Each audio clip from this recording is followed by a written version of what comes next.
वाला एक सीक्रेट वजीफा।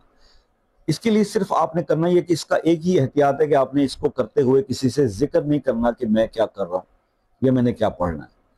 आप इसको सिर्फ पढ़ना शुरू कर दीजिए हर नमाज के बाद 70 दफा, अव्वल आखिर 3 बार दुरूद इब्राहिमी आप ये पढ़िए।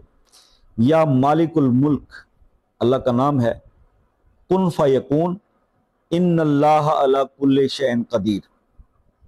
या मालिकुल मुल्क कुन फयकून इन्नल्लाह अला कुल्लि शैइन कदीर, ये 3 आप चीजें पढ़ें 70 बार।